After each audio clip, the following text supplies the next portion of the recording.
Jennings and Jared Perkins, a Prospects Live podcast for everything MLB draft related. Join us as we discuss the biggest stories from college and high school baseball, bring you interviews from your favorite draft prospects and college coaches, and break down live looks for Prospects Live analysis across the nation. Get ready, because you're on a clock with Tyler Jennings and Jared Perkins. Alrighty, welcome to another episode of On the Clock, the Prospects Live Amateur Baseball and MLB Draft Podcast. On the Clock is presented by Job Bats. Job Bats provides the highest quality ash and maple, handcrafted, fully custom bats, apparel, accessories, and more. Click the link below and use the code OTC10 at checkout to receive a discount on your first purchase. So, I'm Jared Perkins. We got Monty Taylor filling in for Tyler Jennings. We have an awesome guest with us today. Head coach for the Kentucky baseball team, Nick Mingione. Coach, how are you doing today? I'm doing awesome, guys. Appreciate you having me on. Excited. A little nervous to be on the clock, too, though. I mean, yeah, we won't have any we usually throw the rapid fires at the players, so we won't have any questions to get you off on that. So, Coach, the first question we always ask everyone, just because we want everybody to have an opportunity to get to know you, kind of get to know your journey. Take us through how your coaching career started, how you've kind of gotten to where you are today. Well, ever since I was 12 years old, I knew I wanted to coach. And that's because I had an assistant coach of my Little League team. We were at Jason Verdell Field in Cape Coral, Florida. And I just moved there from the state of New York. I was born in New York, and my family moved to Florida when I was 12. And I played for the Cubs, and we were in the first base dugout. And this is, those of you that know me, or if you guys have followed me at all, this part's not going to be hard for you to believe, but I was the guy at first base that was like, hey, come on now, Ryan, you got this, baby. Let's go, Ryan. You got this. Yeah, good pitch. And then the pitch would come. Well, I had an assistant coach that actually must have saw something in me, because he called me Nicky. And he's like, Nicky. And I looked over, and he's like, you're the only one I can hear on the field. Get your teammates involved. And I was like, all right, coach, sure will. Well, then I look over, and I was like, Ryan, how many outs are there? And he's like, 1. And I was like, all right. Sean, ball's hit to you. Where are you throwing it? Second base. That's right. Come on now. Hey, I can't hear you over there. And the next thing you know, something really cool and magical happened. We had a team that just started communicating at a super high level. And this coach must have seen something in me, because then what I did was I started using that gift of encouragement and involving others. And about 2 years ago, fast forward to 2022, that was in 1990. Okay. Well, that happened in 1990. Fast forward to the year of 2022, and we're down playing the Gators in baseball. And as I'm running off the field, I see a guy. I'm like, Nicky. And I'm like, oh, who is this? Like, this has got to be someone from my early childhood. Well, I run over, and he was like, so good to see you. It was the other assistant coach of that team. And he reminded me, he said, do you remember the plaque we got you? And I'm like, what plaque? Because most people get plaques for like MVP or best defensive player or best pitcher. They got us a plaque, and it said, hey, at the end of the year, we wanted to thank this coach for his service. Coach Nicky, come on up. And they got me a plaque that said coach. True I love that. I love that. That was in 1990. And here we are in 2022. And the coach I was going to say. Reminding me. Yes. So I've always known I wanted to coach. So here I am doing what I really believe that God's called me to do, and that's to help young people. I love that. And for me, the one thing I love talking with coaches is learning a bit about some of their coaching philosophy. And the one thing I've loved in watching your interviews and all those things is that you really focus on not just the player, but the human being that has developed off the field. So what kind of goes into your methods of when you're developing players? What are some of the values that you're kind of teaching them? Well, I mentioned one of my gifts, and I had a friend of mine recently tell me that he believes that we all have 2 or 3 gifts in us, that like God has really given us like these special gifts. And what are they? And one of mine is I truly love people, and I love encouraging them. So for me, when I went to school at Embry-Riddle, it's an aeronautical university, believe it or not, in Daytona Beach, Florida. Like, why would a guy ever go to an aeronautical school that wants to coach baseball? That's not where I'd pick. But that's where God led me. And obviously my life changed when I was a freshman there. But I've always wanted to coach. And so for me, ever since I was in all the way through middle school, high school, and college, I was always thinking, hey, when I coach, what's going to be important to me? And when I was at Embry-Riddle, they had this thing, this motto that said that they were going to develop us as a student, a person, and a player. And it was going to be all three of those. So that's what we believed at my school. And quite frankly, when I got hired here as the head coach, that became part of our program and what we value. And we value developing them as a student, a person, and a player. And I learned it from Embry-Riddle, and it's an area that I believe we are responsible for developing them in, not just baseball. See, that's too shallow. I really believe if they come here and all we do is make them better at baseball, that's too shallow. We have not truly done them a service. So we try to help them in all areas of their life. Yeah, and I love that. I used to do a podcast kind of focusing on the human side of the game, really bringing out those stories of like there's so much more to these players behind the scenes and like who they are as a person that really kind of gets overlooked sometimes. And it's awesome to hear that you kind of take that and run with it as well to make sure that those players are feeling like they're developed, not just on the field, but off as well. Monty, I'll turn it over to you.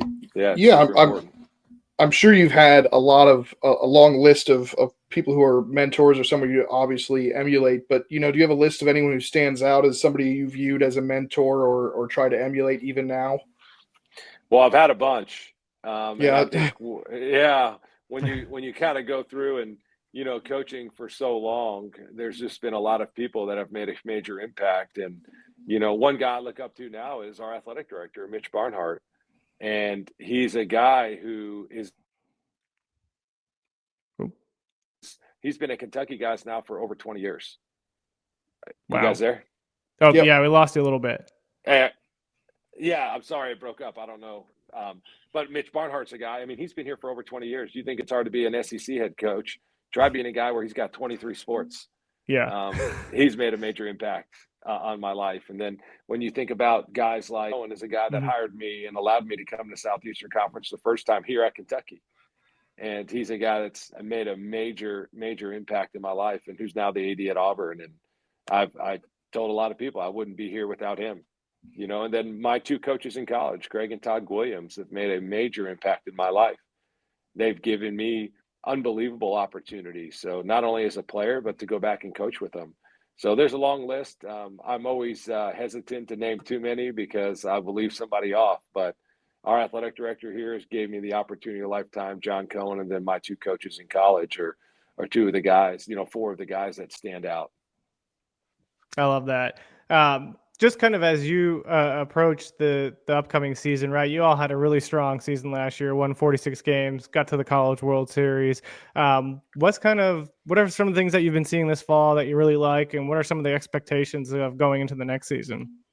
Well, I always say this, our internal expectations will be greater than any external expectations. So what does that mean? Our goal is to win a national championship. Yeah. And last year's team was able to do something that no one's ever been able to do. No team has ever been able to do before, and that's make it to the College World Series for the first time. And we've had a lot of great coaches and players come through here, and we had been close before, but to knock down that wall was a major wall to knock down.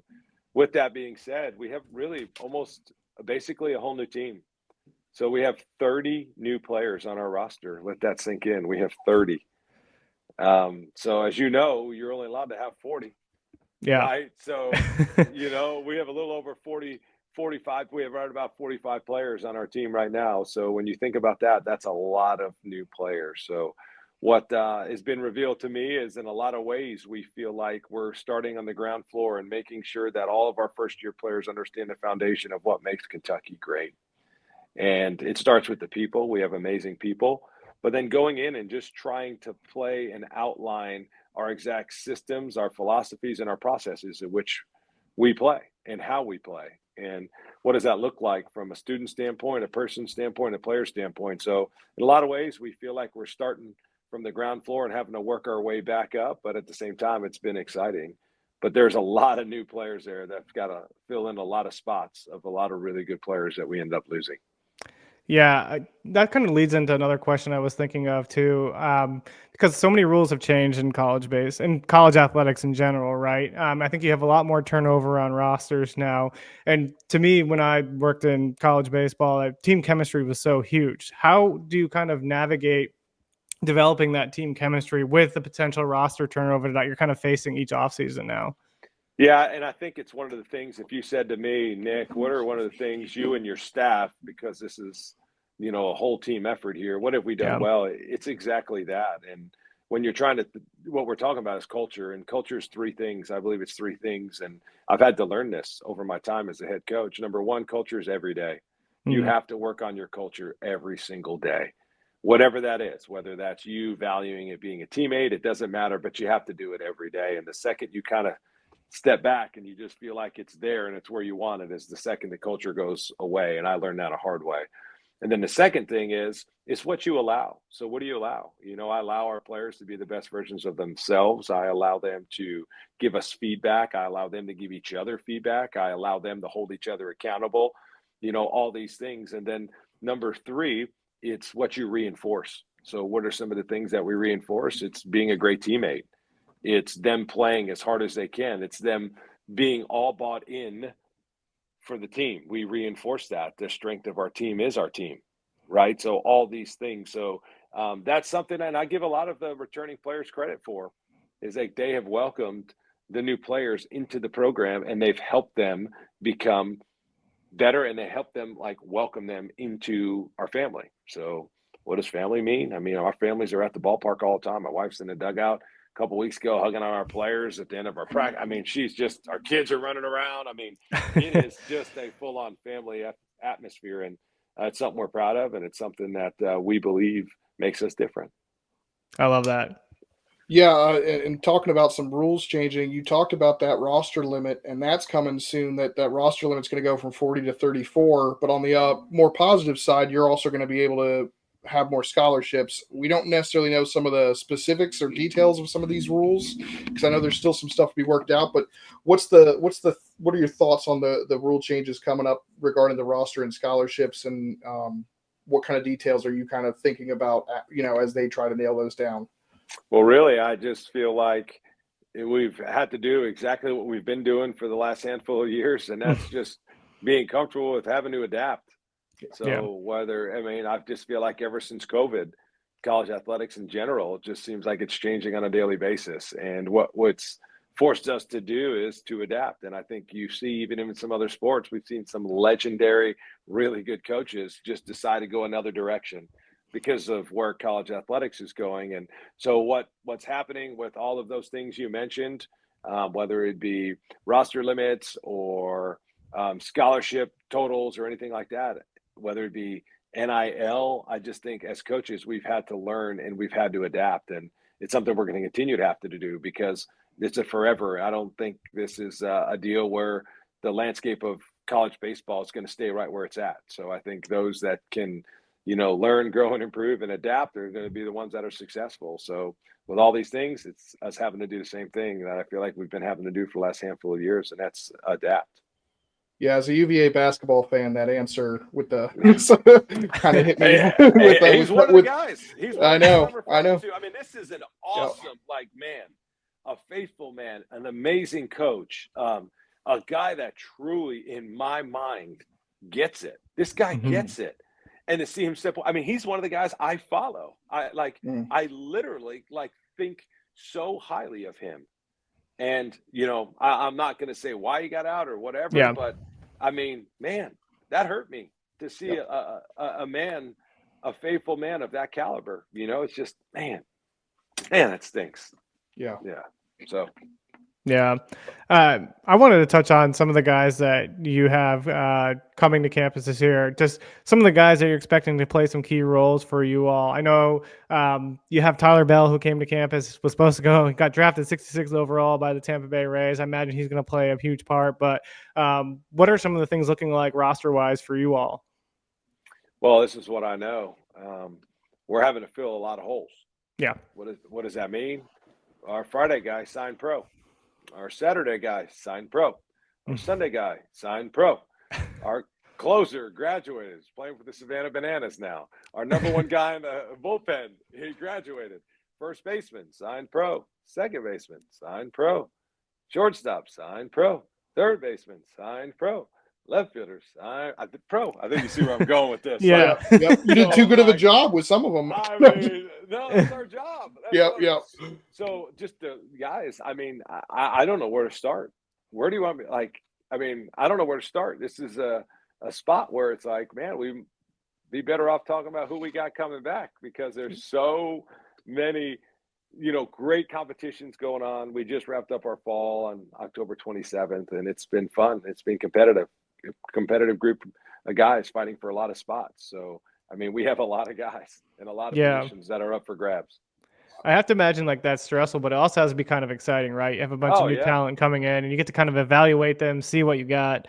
So I have to imagine it's like a mixed bag. Yeah, I love the development piece. Yeah, I love the development piece. You know what I mean? Like, I love trying to form a group of guys, a group of really individuals into one team. Like, that is exciting, and that's fun for me. From the psychology of it, all of it, to the technical piece, to the behavioral piece, I'm a big fan of it. And these guys, I mean, we're not where we want to be, but guys, thank God we're not where we used to be, because like this team has really grown. What has that trip to Omaha really helped you on the recruiting trail, or it's obviously a big boost for the program to have that success to show prospective recruits and transfers, especially if you maintain most of the coaching staff as well. Yeah, you bring up a great point, and really the best recruiting and that we can do for our program is for people to turn their TV on and see us in Omaha, Nebraska. Mm-hmm. We just finished 5th in the country. We are the reigning Southeastern Conference champions, right? So them being able to see us win the SEC, to see us being in Omaha, that's really the best recruiting pitch we can give. It doesn't matter, what I could say or whatever else. I mean, there are some things obviously that we share about our program, but for that is the best. So yes, by the time, we got in there, and especially from the high school and transfer portal level, it's helped on every level, because the guys that are in the portal, a lot of times, what are they looking for? Some of them are looking for an opportunity. Some of them are looking to move up a level to prove that they can do it in the Southeastern Conference. Some of them are looking for a new home and a new culture. And, obviously going to Omaha, not just our program, I would just speak for any team to make it to Omaha. That is really one of the best recruiting pitches you could give anybody. I love that. The other question I like to ask too is that there's a lot of new technology, right? A lot of new data and analytics that have really kind of taken over some of the game. How do you balance that with like the holistic player development and really focusing on the human beings and some of the human elements that come into the game as well? There's no question that data has changed our game. Yeah. And I would say for the good. I don't see how anybody can argue that it hasn't changed the game. But there is a balance on how, if, and when you use it. So how you use it, I think, is extremely important. When you use it is extremely important. And if you even use it at all, it's extremely important. So for us as a coaching staff, we've been really clear about when we lay out when it will be used, and how it will be used. And I think that is the important balance. And then also explaining to the players about it. So perfect example, we got a batter up. Umpire calls the ball a ball and a half off the plate. Umpire says strike. Ball and a half off the plate. I'll ask you guys, is that a ball or strike? It's a ball and a half off the plate. Yeah, it's a ball. The ump called it a strike. It's a strike. That's exactly right. It's a strike. And the reason why it's a strike is because the umpire said it's a strike. It's not your strike zone, and it's not the track man strike zone. It's the umpire strike zone that matters. So now we could say, did that ball cross the plate? And the answer is no. It did not cross the plate. It did not cross the plate, but it's a strike because it's what the umpire said. So there's a balance of having to evaluate and use that data, right? So it's a perfect example of what we're trying to decide. But that TrackMan has also made umpires and them understand the strike zone way better. Mm-hmm. So there's a lot of good for it, but there's some times where it's like, nope, I don't care what the data says. In this case, it's what the umpire says. So how, if, when, all those things are important. Yeah, I mean, we run that into that in scouting too, right? Everybody wants to say like data means everything versus like someone being there in person, seeing how someone acts on the mound or how someone acts at the plate, those kind of things. Kind of want to overlook that, but you really have to find a solid balance. And the best teams that scout players do that. They're able to get a good balance of like what the data is saying, but also what is the person like? What do they bring to the table outside of just the numbers? Yeah, you bring up a good point. I just had this conversation just earlier today Mm-hmm. with how data, let's say there's a pitcher on a mound and he's hitting all of his metrics. The game's going on and everything is checking out. The induced vertical break's right, the spin rate's right, the horizontal, all of it. It's all checking out. I mean, it is. This dude's got his A stuff. But you look on the mound and he looks scared to death. Yeah. He's scared to death. There's 8,000 people in the stands. He's got his best stuff. But then all of a sudden, he's throwing it, but it's not like exactly how it's supposed to go. And it's, man, ball one, ball two, and you just see it coming. Yeah. What do you do? Mm-hmm. Do you just rely solely on the data, or do you go, no, that guy's scared. I know what's about to happen. And either I got to go talk to him and see if we can snap him out of it, or we got to make a change. Yeah. And you can see that all the time with some of the big profile hitters as well. When they, using that example, when a Jack Caglione or a Charlie Condon steps in, you can see that the difference, and that's not really shown in the data. Yeah, great point. Great point. Yeah. Monty, do you have any other questions? I was going to dive into some fun ones. Yeah, I was just going to ask if there were it. I know you've got a whole new roster and it's hard to ask this question, but do you have any players that are standing out after fall ball that have surprised you, maybe, that have, really impressed more than you may have thought? Because I'm sure everyone's impressing to an extent, but is there anybody that's standing out? Yeah, I thought Dylan Kuntz has swung the bat extremely well. He's our transfer from Campbell. I mean, he's had some really, really good at-bats, and he has swung the bat good. Will Marcy's another guy. He's an outfielder that has swung the bat really well. Ethan Walker, left-hand pitcher from Longwood, has shown some really good stuff.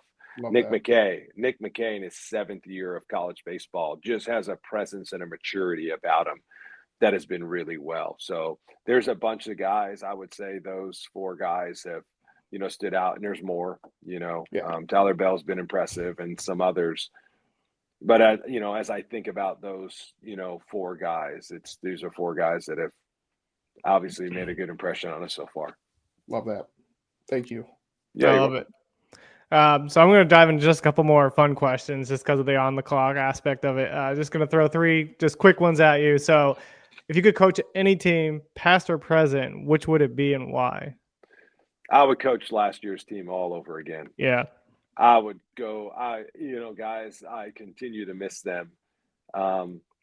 Just being around them every day. And I think that's an ultimate compliment that I could tell somebody, like, man, I want to be with them again because of the special, special bond, just to watch that group of mature guys just every day, just have a short-term memory, be able to pull for each other, to be unselfish, to accept roles, but at the same time continue to work, to continue to serve. Just special group. That's awesome. I love that answer.